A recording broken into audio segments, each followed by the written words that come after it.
Hey, everybody, I think we're live. This is What Is This with Josh Levine. Thank you for joining me again. Today is going to be a very interesting episode because I've prepared nothing. And what I mean by that is, of course, I have things people had sent in to check out, but you are literally going to see how I do it because I have to do it. I haven't done any pre-research or anything, and that was kind of on purpose, and also kind of because I got up early this morning, I think 4:45 a.m. and started working on a documentary about buying and selling on the secondary market and going to yard sales, estate sales, thrift stores, and driving all over God's creation today. It was awesome. So anyway, I got a lot of great footage. I'm going to be shooting that all weekend, and it's going to be a great series I got coming up. Anyway, I think it'll be great. We'll see. So today's episode, you probably saw the cover shot. It is this. What is this? This is I'm going to call it an original illustration. I was going to call it a French illustration, but I'm not positive of that.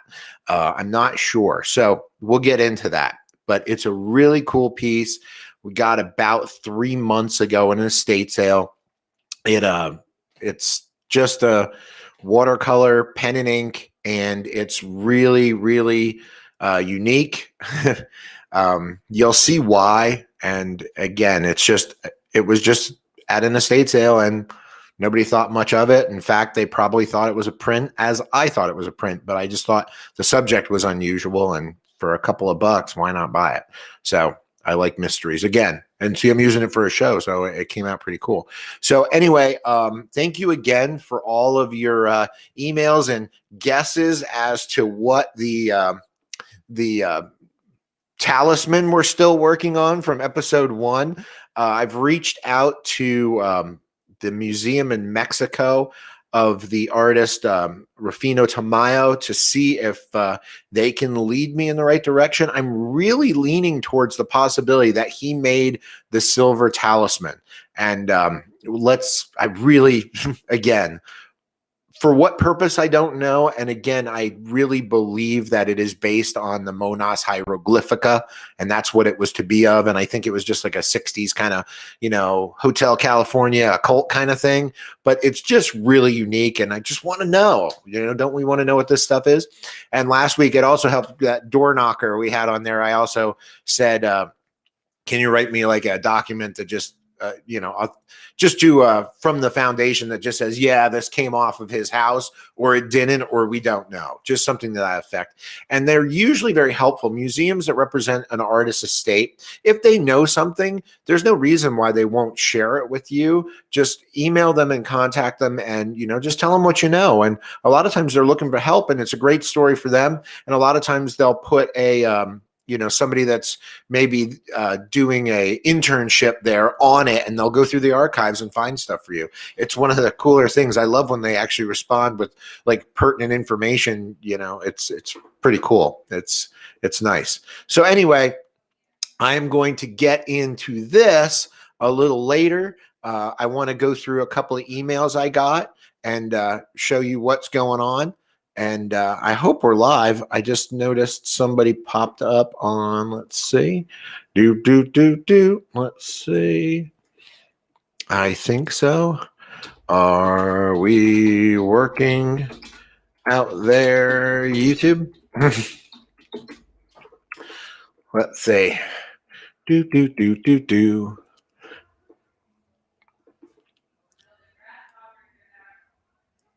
All right. I think we're good. I just want to make sure. All right. Anyway, oh, yeah, I got a text.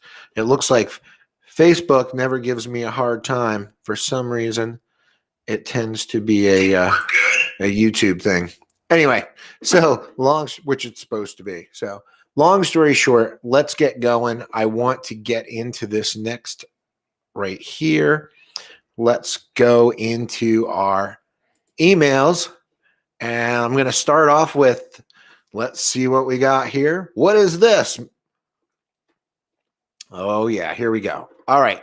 This is from a client of mine that wants to know, and I won't make you sit here and read an email. I'll surmise what she's got here. Oh, this is from Bob. This I did research. Oh, see, I told you I didn't. This is from Bob Dresser, and I did a lot of work on this one, so I can give you the quick synopsis of it. This was a bottle, stoneware bottle, redware, that Bob had come across a few years ago and always wanted to know if it was a fantasy or a one-off or folk art or what it was.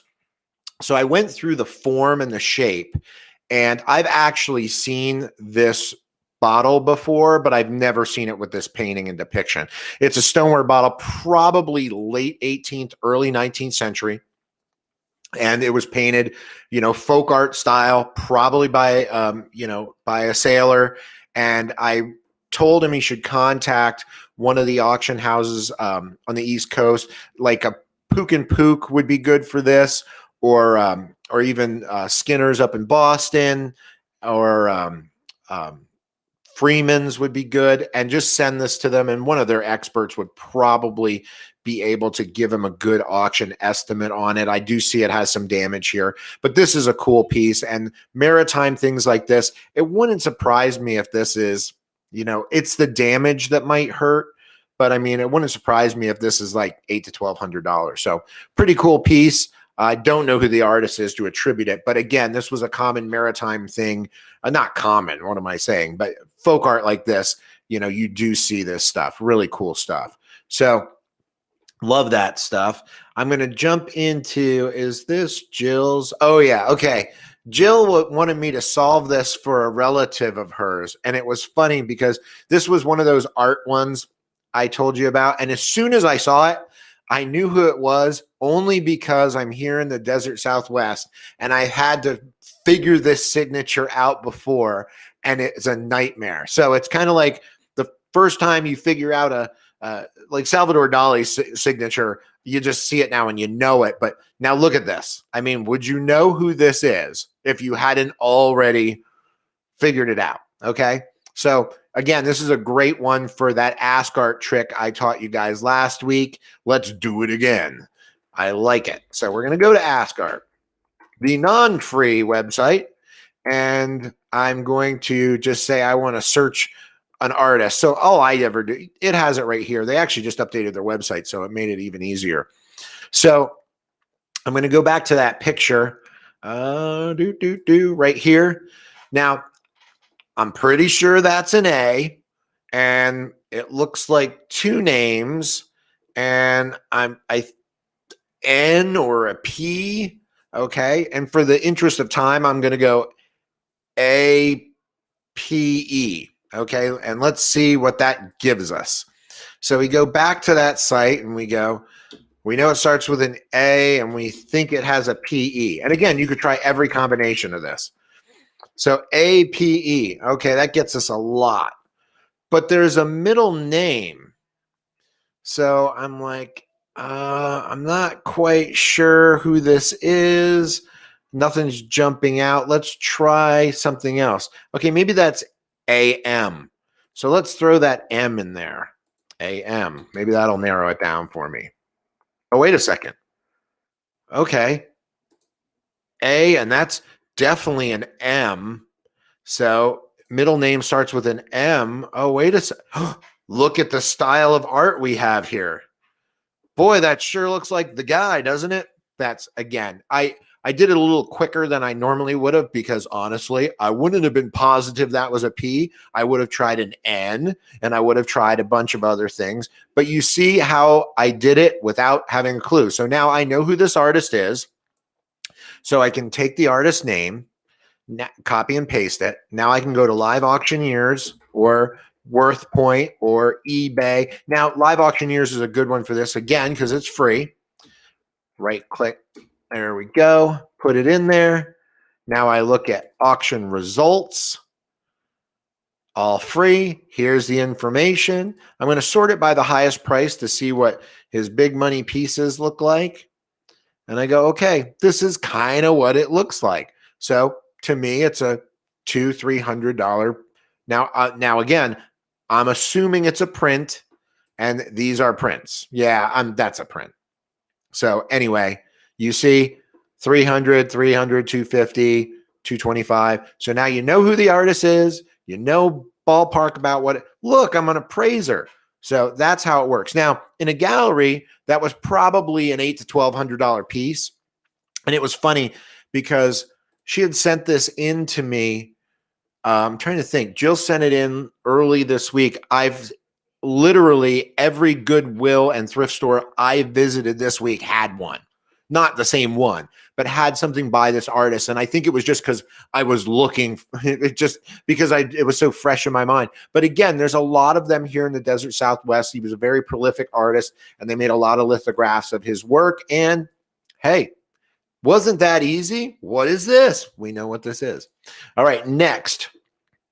We are going to go.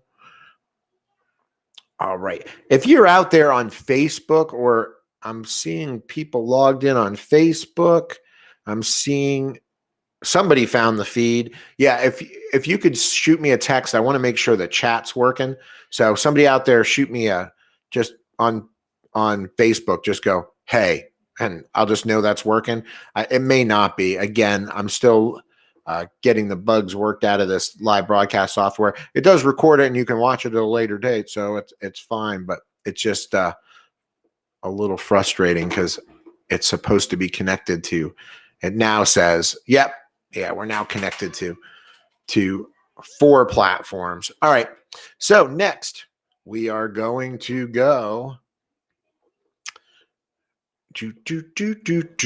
let's go to Eli's got quite a few for me this week. You can always count on Eli.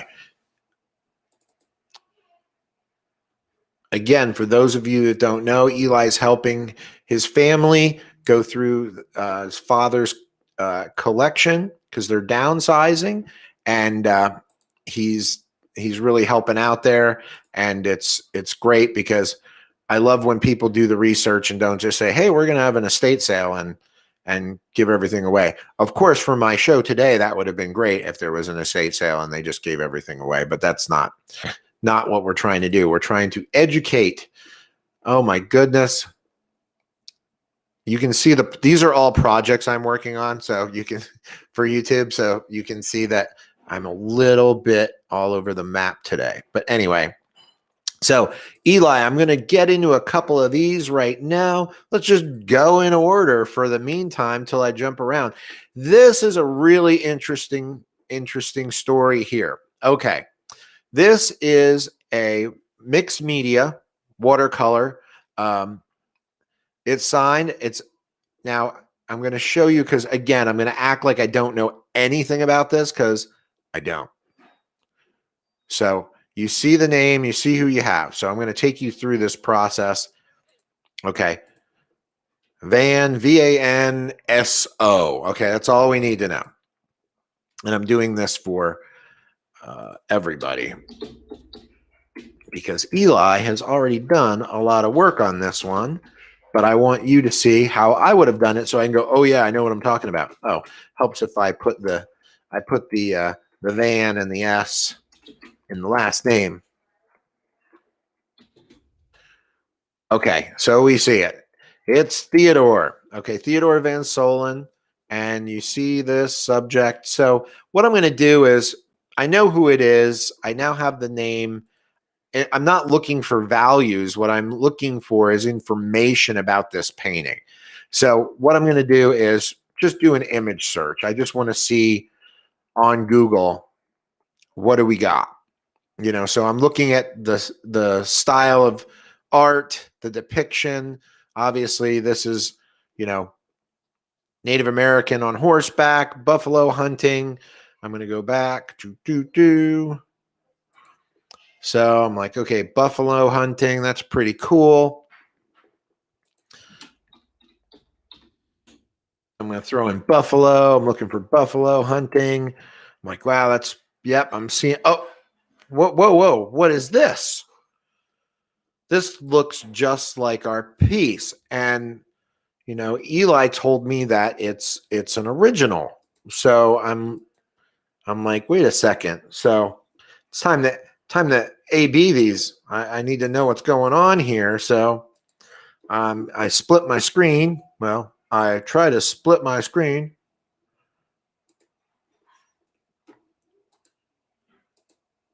You can see Clicky McClickerson's not clicking. There we go. All right. Okay. Well, here's the first thing that would jump out at me as an art expert. Haha. Not. I would see the execution of these animals is a lot more refined. And I would go, wow, that's, this looks like a painting, and this looks like, okay, maybe somebody copied it. My first instinct would be a student, who saw this painting somewhere, thought it was cool. So now I want to know more about this painting. So I go to this painting and I'm like, buffalo hunting, Theodore. I'm like, wow, this is, oh my goodness. Now I can see the details a lot better. Okay. Buffalo hunting, WPA art, that'd be the Works Project, 1940. And I want to know, what's the story with this painting? Oh, here we go. It doesn't get any easier than this. They're telling me everything I need to know about it. It's buffalo hunting was painted in 1941. 2 murals were painted. The other depicted a landscape, and this one is the buffalo hunt. And the Postal Service moved, and it's in this, and I'm like, wow. So, the other mural is 3 by 3. I'm like, wow, that's a huge painting. All right. So it's like 3 foot by 3 foot. Actually, I think it's even larger than that. I think the section, if I remember, let's go and check because I want to know. Buffalo hunting. Van Solen.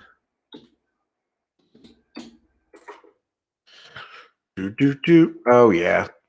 Did I fat finger that? I sure did.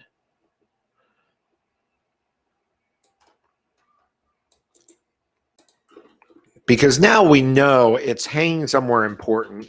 We know, it's in the post office apparently. All right, let's see. Post office history. Here it is. Text escapes. It has the whole story on it right here. So I want to know, why is there this other one? So here is my thought process on this, and this is what we don't know. So what we don't know is, and a lot of artists at this time would do a study or a sketch of the painting they're going to do, especially when it's commissioned work.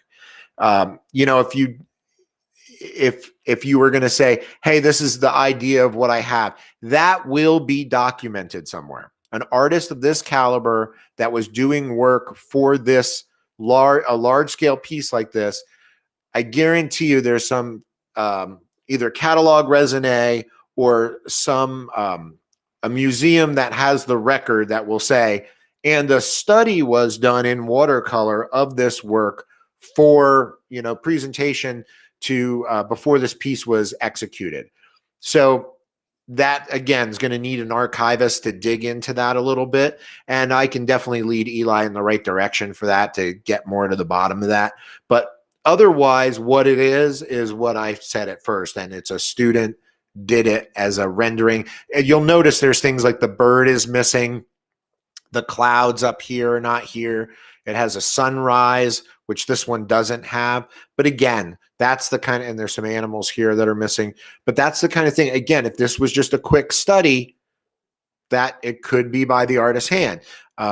Remington did that. Ed Barine did that as well, did a lot of studies for larger paintings. So it was common in this day. So don't throw the baby out with the bathwater. We don't know yet. So that's pretty exciting stuff. Okay, this one, this would have taken a little pre-homework. I will show you how I would do it, but I don't have the time this evening to do it for you, Eli, but I would. Okay, this is an artist monogram. It actually looks familiar to me, but there were a lot of monograms in that kind of vein in the arts and crafts period. So it's kind of what it looks like to me. So I could confuse it with a bunch of people from Roycroft Studio. It's stuff like that, which again, I don't think this is. But yeah, this is probably, gosh, at first I would say it's European with the mountains, but I don't, and this house, but I wouldn't bet my life on that. Because of this church. Anyway, but this monogram, there are sites for monogram research that are, again, they'll let you search. If we find it, they won't tell us who it is without paying for it, which they're fairly expensive as well.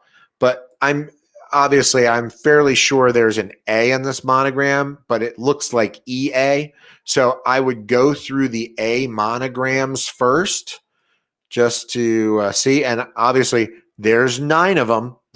So I'm going to go to the E because EA will jump out. Now see, there's EAs, but not stylized like that. That should jump out. EA with the dot. That should jump out. That's pretty cool.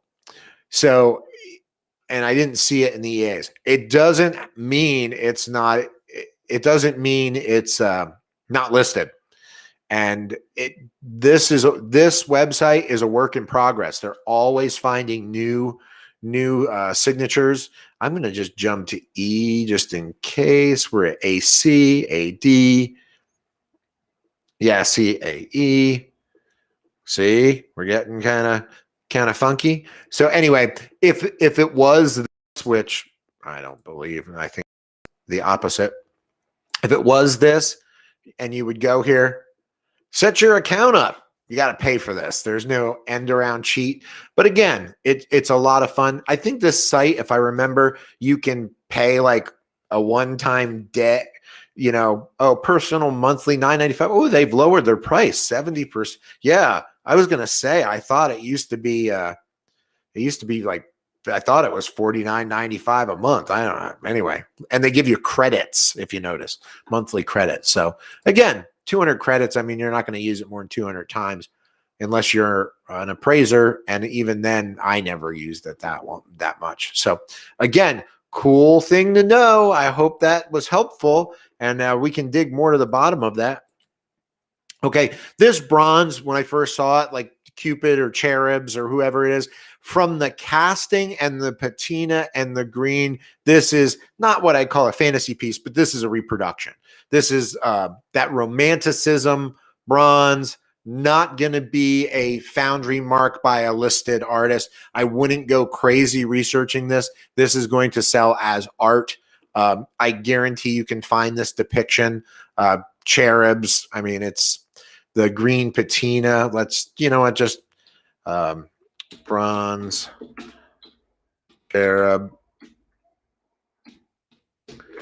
cherubs, green patina. Let's see.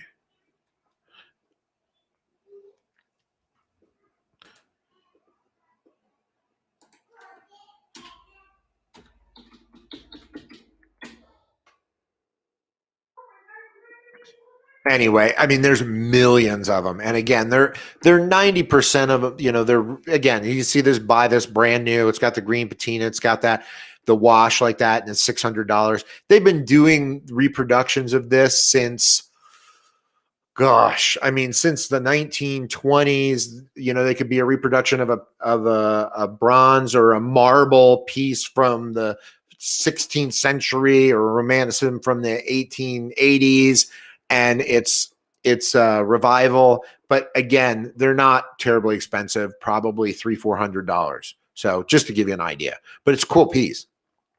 Again, nobody's gonna $300-400 is not printing money. Here's one we did get to talk about. Okay, I had seen this once. I saw this image. I knew I had seen it before. I knew it was a well-known artist, and then I went to the next picture. Oh, wait. Did we do? Anyway, here it is. Fred Morgan. Okay, so it's Fred Morgan, 1882. I asked if it was a watercolor because it was under glass. Now, I primarily know this artist for oil paintings, and they did not inspect this out of the glass. It looks like there's brush strokes. It looks like there's paint. It looks like it's on canvas underneath there.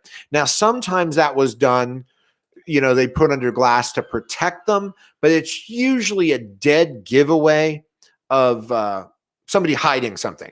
Now, watercolor, they do it because it's fragile. You would put it under glass, and most prints are under glass. But when oil paintings are under glass, I get really like, what are you trying to hide? Anyway, and again, what were you trying to hide in 1890 when you did it, when you put it under glass? And again, it could be very old. It doesn't mean it's not an antique. It doesn't mean it was everyone, when you say reproduction, they go, oh my God, somebody made that a couple weeks ago. No, the reproductions have been made since the dawn of time. So this Morgan, I knew I had seen this depiction before, so I wanted to know more about it. So again, I wanted to know more. My daughter watches Sesame Street, and Elmo is always saying he wants, and that's why Elmo wants to know more. So Elmo wants to know more. So Morgan, it's 1882, and you have children. Literally, that's what I would do. Okay, you're not looking for more. Wow, look, Fred Morgan, children. I'm a genius. No, I'm not. So anyway, oh my gosh, look at this. Is that not the same kids in the same? All of a sudden, oh, hold on. I don't want to jump. All right. You know what? I'm going to blow this up. Where's my plus? Boop. All right. So you have this, Fred Morgan. It's fighting me, so I'm going to let it win for a second. There it is. And here's the title. It's called Happy Days Are Long. Okay. I've also seen it called Mary something, but anyway, Happy Days Are Long. Now, there's something odd about this. Maybe some of you already noticed. Where's the first shot of it? There it is. You're going to notice something odd, like how odd it is for me to get my pictures in place. Okay.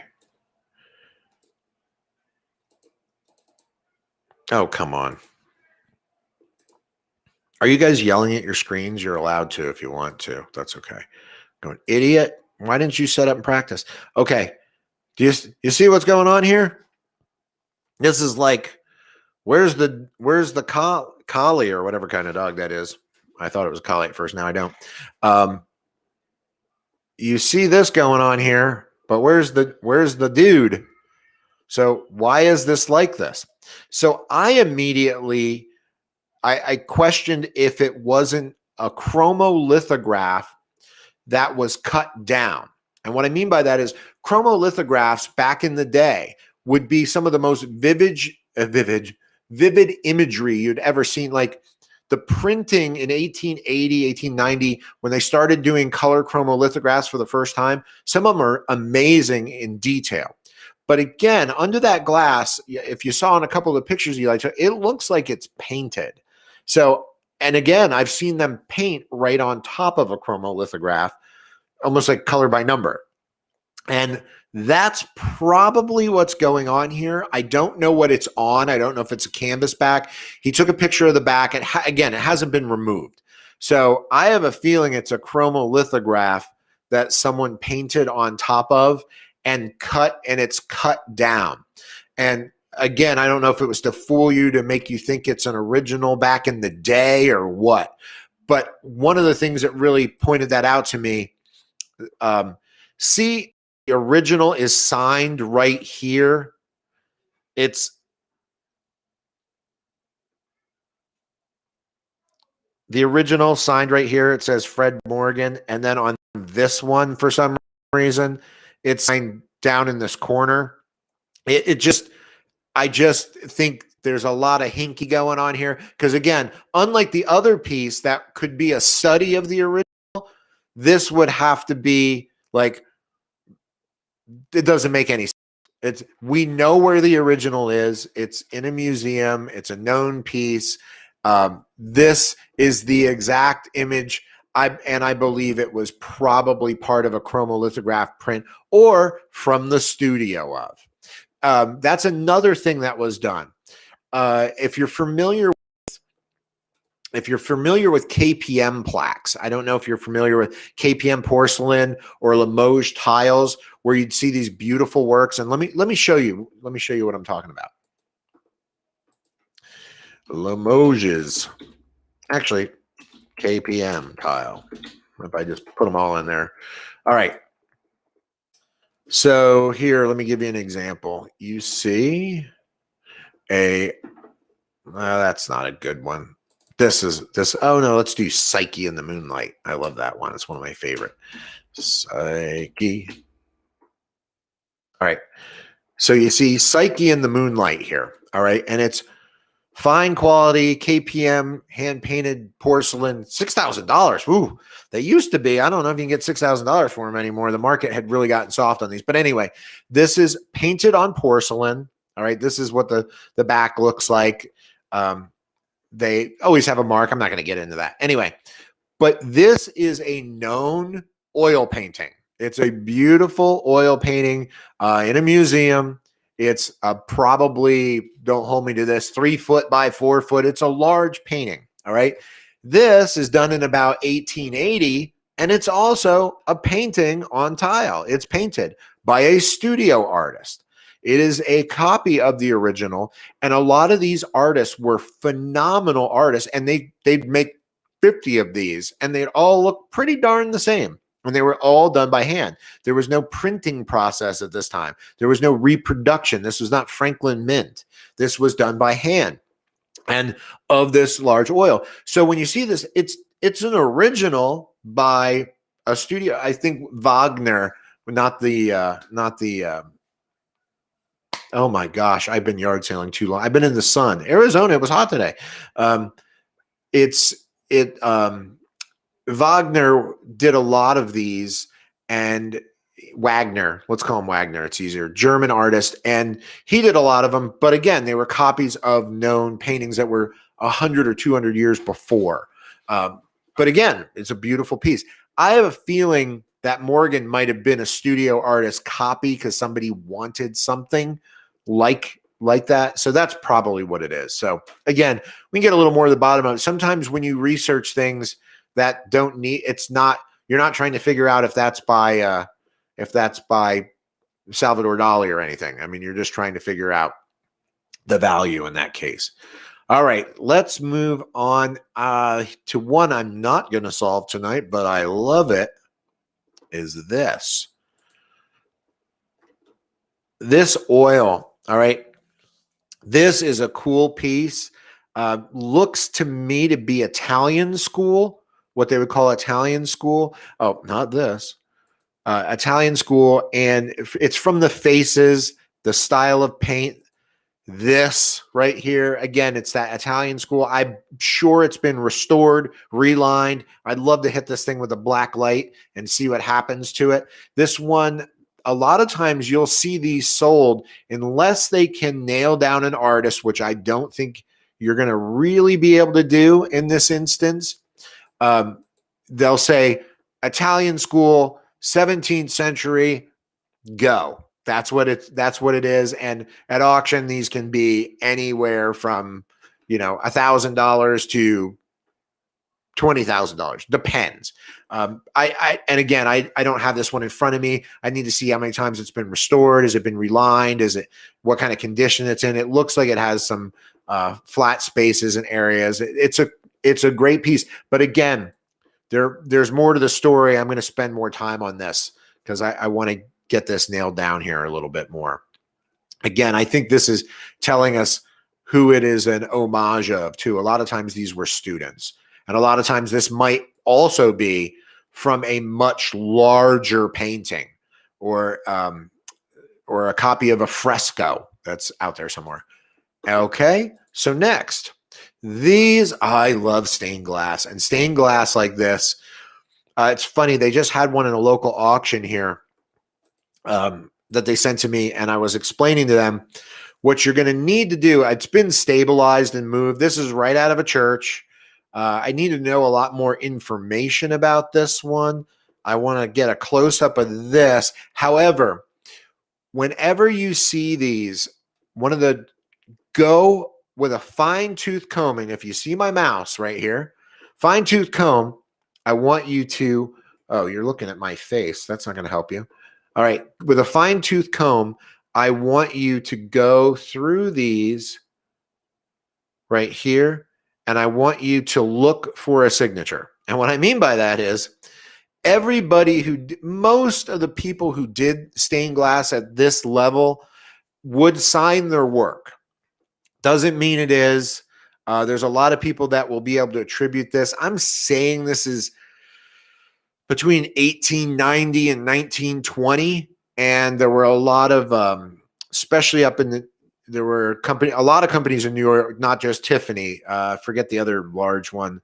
Oh my gosh, they made pipe organs too. Anyway, there were a lot of companies in New York and that area that were doing this kind of thing. And I think the one just sold for $1,200 here locally. But again, if you knew the history, what church did it come out of? Then you can actually look up the order from back then. Most of them kept impeccable records, and you could find out that it was by so-and-so. But a lot of times they will be signed in the leaded area, believe it or not. And it'll be really, really, oh, Mike, thanks, by the way, for responding to me and letting me know you were streaming in there. I appreciate it. So that's where you're going to find this stuff. Just look there because you'll see a signature. Maybe not. Okay. And then you'll say, thanks for sending me on a wild goose chase. It doesn't take that long. Just take a look and just with a loop and just look around the perimeter and you'll be surprised. If it says Tiffany, call me. It doesn't look to be that kind of work. However, it does look to be like, it's a good piece. I'd say it's 1,000 plus. This one I didn't do any work on because the signature was one of those nightmares, and I don't believe it's anything of any consequence. However, I will get back with you on that. This is Satsuma, the vase. I need to know the size of it. Again, this is Satsuma ware, very common. Looks to me to be from, I need to see the bottom of it, but it probably 1920, 1930. This was the one, the signature. BON. Now, BON will send you on a wild goose chase. I want to point out, sometimes you can figure these out simply by the title and the amount that are in the edition. So here you see there's 35 of 40 of this print, and you see the title, and I can't tell if that's Jardin or Sardan. And looks to be BONI, and it's from the 60s. You know what? Just for giggles, I'm not going to use the other word. I'm going to say limited edition 40 bony art. Just out of curiosity. You know what? Yes, it's that easy to be an appraiser. I hope a lot of people just saw that. That was the real deal right there. And this is how I figure things out. Paulo Boni Signed limited edition. That is the artist. I mean, is there any doubt that this style, I'm sorry, we're going to go out to Live Auctioneers to look up a price, but you see, there is no doubt in my mind that it is this artist. And the way I got it was a very simple search. It was, I knew there were 40 in the edition, and I knew the last name started Boni. So I said limited edition print 40. And Google wants to figure it out for you, and they did. So, yeah. And do you know how many people I know that would have had that for like a year and been like, I can't figure it out. Because again, we all overthink it. Don't overthink it. All the information you need is usually right in front of your face. So, Live Auctioneers. And I was going to skip over that one, and it was my most powerful moment. So, oh, people are going to be making fun of me for that one tomorrow. So I'm going to go Boni. There we go. Let's just look up his work. And I have a feeling, yes, exactly what I thought. I want to see the most expensive Boni ever. It is the most expensive one ever was $300. Now, and that means at public auction. But you can see from his work that you're probably in that $50, $60, $70 range. Now, let me tell you where this makes you money. All right. In my process today that I was doing when I was out hitting all the Goodwills and trying to make you people a documentary about how to search, Goodwill to make money. Like, you need to make money. You need to make some extra money. That would be at Goodwill for $5. And if it's Senior Citizen Day or Half Price Day or whatever, $2.50. I'm not kidding. $5, $2.50. All the art there that's prints that is like, so if you bought that for $5 and you could put it online for $50, is that a decent margin? Does that make your day? I mean, I think that's a better return than Bitcoin right now. Well, yeah, you know what I'm saying. But everybody wants this get rich quick scheme. And honestly, you can go out all day and be picking up $50 bills, $50 bills, $50 bills. So by following this kind of stuff. So I haven't sold you anything yet, right? See, I'm not selling you a seminar. Not yet. I'm working on that. That's why I'm building all this body of work. So anyway, next up, I am really stoked on that one. And that's just really funny that got me so excited. So next, where are we going next? I think we're going to the piece I want to talk about because I need your help. Let's get it. I am so psyched about that one. I don't know why. $50. See how $50 can get you really excited? So this is the piece I want to work on now. And I'm going to show you everything I've done. And maybe you guys will watch this video and say, Josh, you missed the obvious. Because let me tell you how many times it's the obvious. Okay. So let's go. I don't know why this thing's giving me such hard time. One day I'm going to have an assistant and they will sit here and click my mouse for me. Mouse clicking assistant. They probably want to get paid. So like me, I want to too. But I do this because I'm weird. Anyway, here we go. We're diving in deep. Are you ready for it, people? So let me tell you a little bit about this. So I see this image like this. Again, it's sitting in a estate sale, leaning up against a wall, piece of broke glass in front of it, and an old frame that is nothing to write home about. It's, just a beat up gold frame that he put it in. But I could tell that somebody loved it enough to, this was a fairly, this is a fancy mat. The mat had almost like an abalone in it, but it was whooped. It was, it looked like it got wet. Anyway, so I looked at it and it was behind glass. So I figured it was a print, but it could be a watercolor. So I hit it with a loop. A matter of fact, I'm going to show you my fancy loop that someone dropped this in a parking lot and I picked it up, looked around, nobody was there, and I've had it ever since.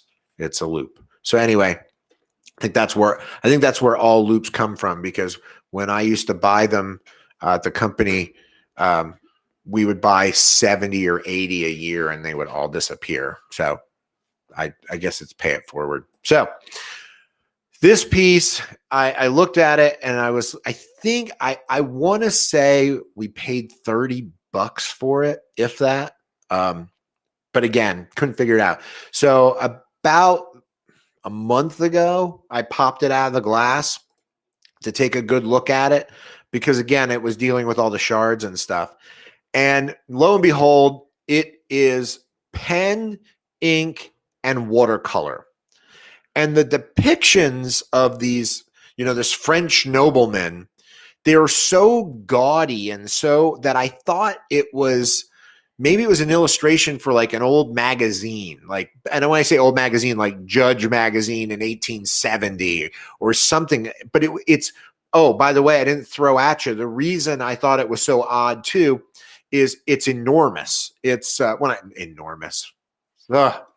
It's 3 foot by 2 foot, which is quite large for something like this.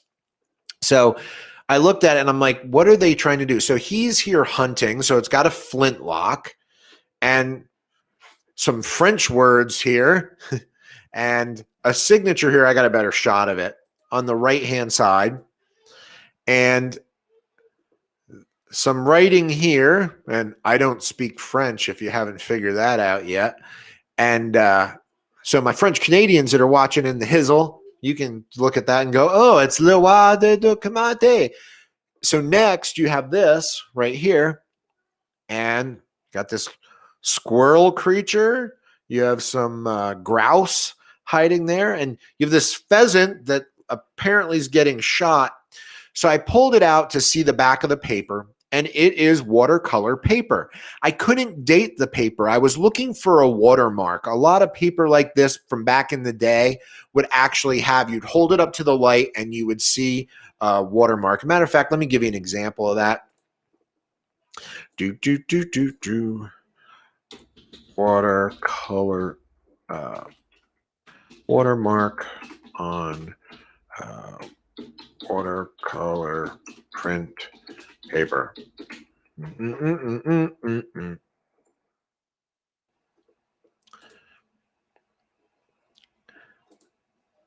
Like that's a watermark. You see it there. That's a modern watermark, but you'd hold it up to the light to see that. That's the only way you would see it. Like even in here, you can see it in here. And you've seen now today, we watermark images so people don't steal our images. But like this is what I expected to see. See, this is 1826, a watermark. The real famous ones that people look for are the watermarks on Audubon prints. That's a dead giveaway to Audubon prints, looking for the watermarks. So I go through this. There's no watermark. Doesn't mean anything, but there's no watermark. So then I'm like, okay, I see this signature. This drives me nuts. I said to myself, because I talk to myself all the time, like tonight, hold on, let me pop it up here. I'm like, this has to be a known artist. I mean, and what I mean by that, or let's call it a listed artist or a known artist. I swore I was going to get into that tonight, so I'm going to. So a listed artist or a known artist. What's the difference? Well, there's no difference, but when people say, oh, is it a listed artist? What that usually means to me and just about everybody else is, do they have auction records? Have they ever sold on the secondary market? You can go to an art gallery in Old Town Scottsdale and there be an artist that's amazing, that has beautiful work, and his paintings at the gallery are being offered for $6,000, $10,000. And then you go, oh, he's not a listed artist.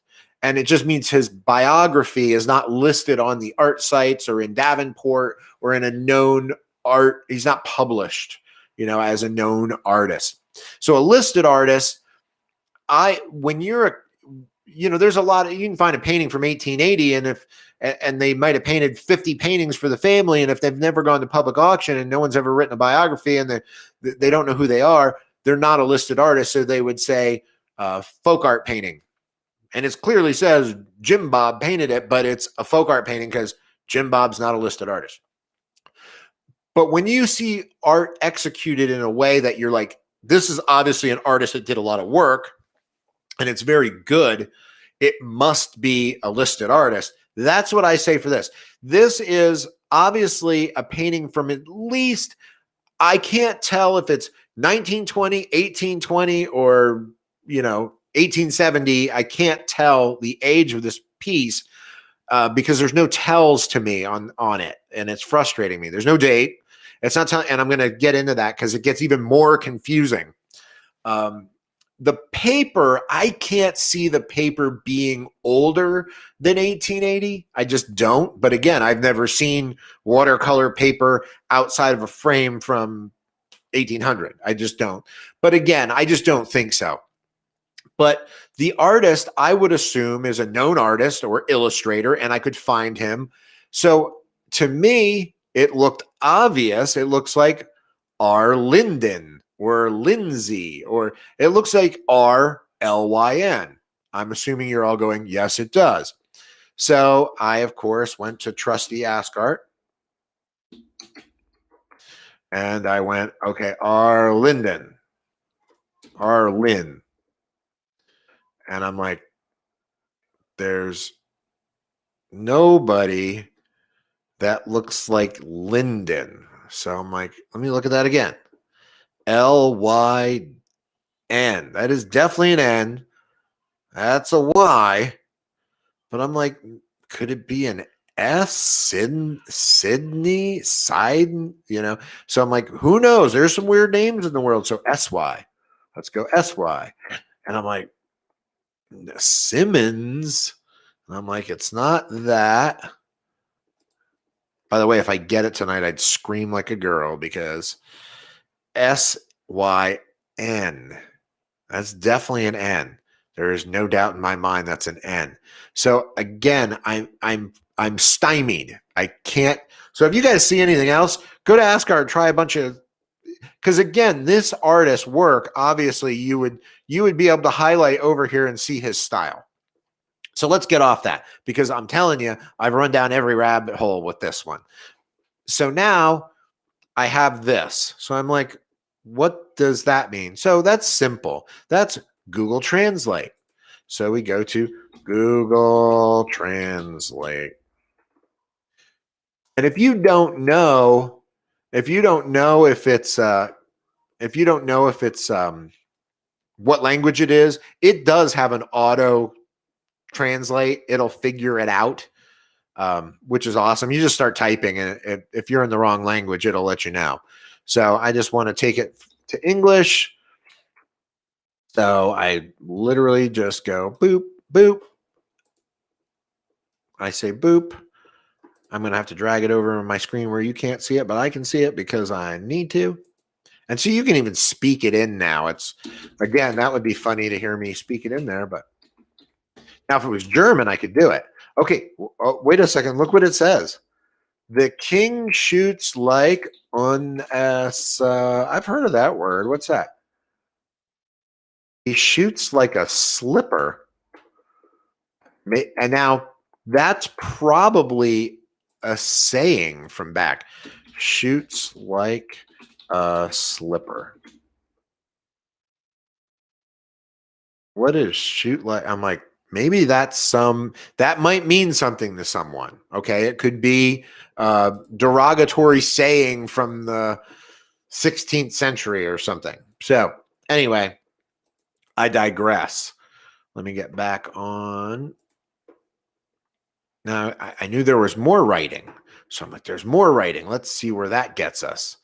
Let's translate this other, because maybe there's a tell in there. All right.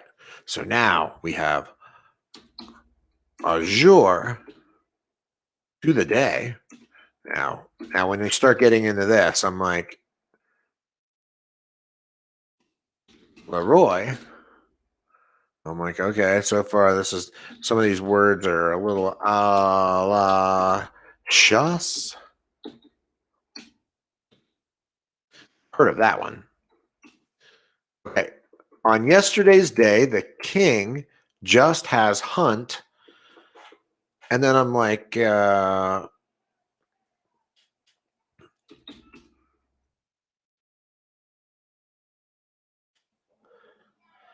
can't tell what that next word is, but I'm going to guess that this is a pheasant. And anyway, you see what it is. So this day, but he shoots like a slipper, whatever that means. That could mean he shoots awesome, and um, and he's hunting for a pheasant. He's just hunt and killed the pheasant. That's probably what it is. I'm just going to guess. So let's go to Le Marquis, because now I'm like, maybe this could be the artist. So I was like, who's this? And this is where I got crazy because I was like, that's a quote from this guy. And then I'm like, wait a second, French author. That's cool. He was a French officer and author, and he was born in, and he's most remembered for keeping a diary in 1684 until his death. And I'm like, he died in 1720. And then you look at him, you're like, wow, that guy kind of, but it's talking about the king. So then you're like, he was an author. Is he making fun of the king shooting? Is he just saying the king the dog is saying, now remember that the dog is saying he's a slipper or whatever that means. And again, it could mean a sharpshooter. He's a sharpshooter. This is saying the king is, shot and killed this. And the quote is from this guy because he's an author. But did he paint? Did he do long and short of it? No, couldn't find anything about him being an artist. That's where I'm at. Again, I don't think this is a drawing from this period, but why would they do this depiction? What was this for? Was this an illustration for a book? So what is this? I don't know. That's about all I got for you tonight. I don't know how I got an hour out of my ramblings tonight, but I hope you enjoyed yourselves. And don't forget, Last Week at the Auction returns next week on Thursday.